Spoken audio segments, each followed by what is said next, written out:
নমস্কার, আমি বিধানচন্দ্র হালদার।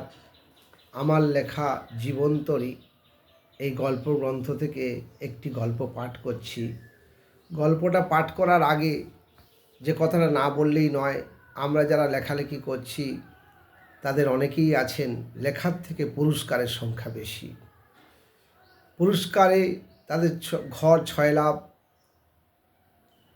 কিন্তু তাদের লেখার মান খুবই খারাপ, লেখার সংখ্যাও খুবই কম।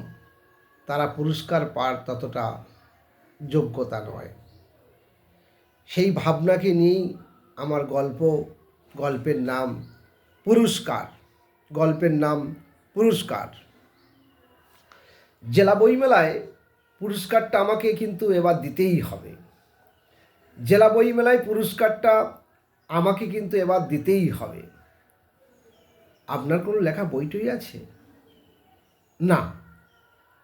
তবে আপনাকে কিভাবে পুরস্কার দেব?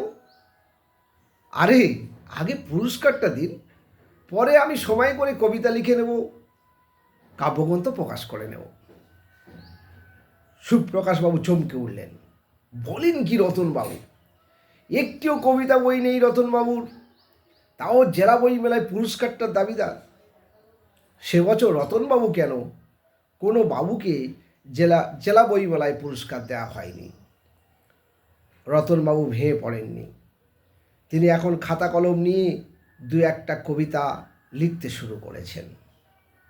একটি কবিতা ফেসবুকে দিয়েছেন ফোন নম্বর সমেত। এমন সময় কলকাতা থেকে চন্দ্রযান পত্রিকার সম্পাদকের ফোন। হ্যালো হ্যালো, কে রতনবাবু বলছেন? হ্যাঁ বলুন, আমি রতনবাবু বলছি। আপনার লেখাটা বেশ ভালোই, তাই নাকি? হ্যাঁ, আপনাকে আমরা ঠিক করেছি ছন্দের জাদুকর সত্যেন দত্ত পুরস্কার দেব। এ তো আমার পরম সৌভাগ্য। আমার কি করতে হবে? কিছুই না, কেবলমাত্র 500 টাকা দিলেই হবে। বেশ, রাজি। রতনবাবু হাতে চাঁদ পেয়ে যাওয়ার মতো অবস্থা। ছন্দ কাকে বলে, ছন্দ কত প্রকার তা না জানতে পারে, কিন্তু ছন্দের জাদুকর পুরস্কার পাওয়া ভাগ্যের ব্যাপার।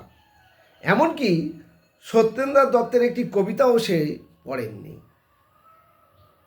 এর 7 দিন পর সূর্যযান পত্রিকা থেকে ফোন। হ্যালো হ্যালো, কে রতনবাবু? হ্যাঁ রতনবাবু বলছি। হোয়াটসঅ্যাপ গ্রুপে আপনার কবিতা দেখলাম। আপনি নিয়মিত কবিতা লেখেন? খুব বেশি নয়, কমও নয়। তবু কটা কবিতা লিখেছেন এই 60 বছর বয়সে? খান পাঁচেক তো হবেই। আমরা ঠিক করেছি আপনাকে মাইকেল মধুসূদন পুরস্কার দেওয়া হবে। সে তো পরম সৌভাগ্যের। আমাকে কি করতে হবে? আপনাকে কিছু করতে হবে না।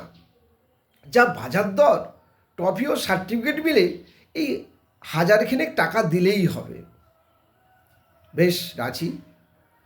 রতনবাবুর হাতে সূর্য পেয়ে যাওয়ার মতো অবস্থা। মধুসূদন সম্পর্কে তার কোনো ধারণা নেই। কিভাবে মধুসূদন সনেট রচনা করেছিলেন সে সম্পর্কেও ধারণা নেই। পুরস্কার পেলে কার না ভালো লাগে? রতনবাবুরও ভালো লেগেছিল। এই 14 দিন পর মর্নিং স্টার পত্রিকার সম্পাদক ফোন করলেন। হ্যালো হ্যালো, রতনবাবু বলছেন? হ্যাঁ, আমি রতনবাবু বলছি। আপনার কবিতাখানি খুব ভালো। কোথায় দেখেছেন? এই তো, যেটি আজ হোয়াটসঅ্যাপ স্ট্যাটাসে দিয়েছেন। ও, বেশ ভালো লিখেছেন। আপনাকে জীবনানন্দ পুরস্কার দেওয়া হবে। তা আমাকে কি করতে হবে? আরে কিছুই না, আপনাকে যে ট্রফি, সার্টিফিকেট ও খাওয়া দাওয়া দেব, সব মিলিয়ে 1002 টাকা দিলেই হবে। বেশ, রাজি। রতনবাবু রূপসী বাংলা বা বনলতা কাব্যগ্রন্থের নাম কখনো শোনেননি, কিন্তু পুরস্কার পেলে খান না ভালো লাগে।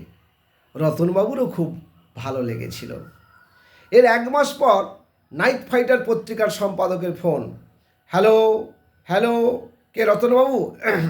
হ্যাঁ, রতনবাবু বলছি। আপনার কবিতাখানি খুব ভালো হয়েছে। কোথায় দেখেছেন? ফেসবুক পেজে। ও, আপনি ভালোই লিখেছেন। আপনাকে দক্ষিণের রোদ্দুর পুরস্কার দেওয়া হবে। আপনাকে দক্ষিণের রোদ্দুর পুরস্কার দেওয়া হবে। এ তো পরম সৌভাগ্যের ব্যাপার। আমাকে কি করতে হবে? আরে কিছুই না, কেবলমাত্র পুরীর হোটেল ভাড়া বা বকখালির হোটেল ভাড়া আর একটু রঙিন জল টলের জন্য 1,000-5 টাকা দিলেই হবে। বেশ, আমি রাজি। সুপ্রকাশবাবু ঘুরতে ঘুরতে একদিন রতনবাবুর বাড়িতে গেলেন এবং বললেন, ফেসবুকে তো আপনার প্রচুর পুরস্কার লক্ষ্য করলাম। হ্যাঁ, ঠিক দেখেছেন। কটা পুরস্কার পেলেন? কটা পুরস্কার পেয়েছি? আসুন, আমার পাশের রুমে আসুন। পাশের রুমে গিয়ে সুপ্রকাশবাবু পুরস্কারের সংখ্যা গুনে দেখেন প্রায় সেঞ্চুরি। ঘরের মধ্যে ট্রফি, ব্যাজ, সার্টিফিকেটের 6 লাভ। সুপ্রকাশবাবু যত দেখছেন তত অবাক হচ্ছেন।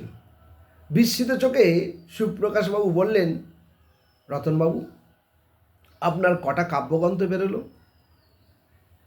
এখনও একটাও প্রকাশ করতে পারিনি। দেখি আপনার কবিতার ডায়েরি।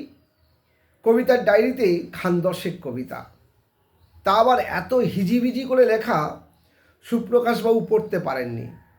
কিন্তু বাংলা সাহিত্যের এমন কোনো কবি বাকি নেই যে তার নামে পুরস্কার পাননি।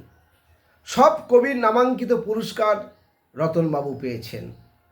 তার লেখার থেকে পুরস্কারের সংখ্যা কয়েক হাজার গুণ বেশি।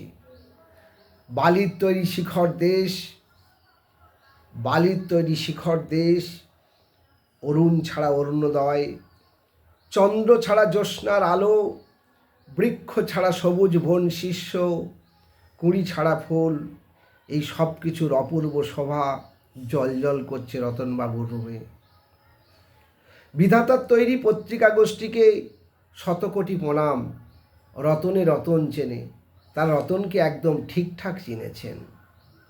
রতনবাবু শেষ বয়সে এসে নিজের হাজার হাজার পুরস্কারের দিকে তাকিয়ে নিজেই লজ্জিত হলেন। চাঁদ আজ বড্ড ম্লান, ক্ষয়িত সূর্য তার কাছে আজ বৃথা মনে হচ্ছে। রতনবাবু হঠাৎ সন্ধ্যার পশ্চিম আকাশ দিকে তাকিয়ে দেখেন পাখিগুলি শৃঙ্খলা মেনে আকাশে উড়ে চলেছে। নমস্কার, আমি বিধানচন্দ্র হালদার, কাকদ্বীপ শান্তিনিকেতন কবিতাকুঞ্জ। নমস্কার।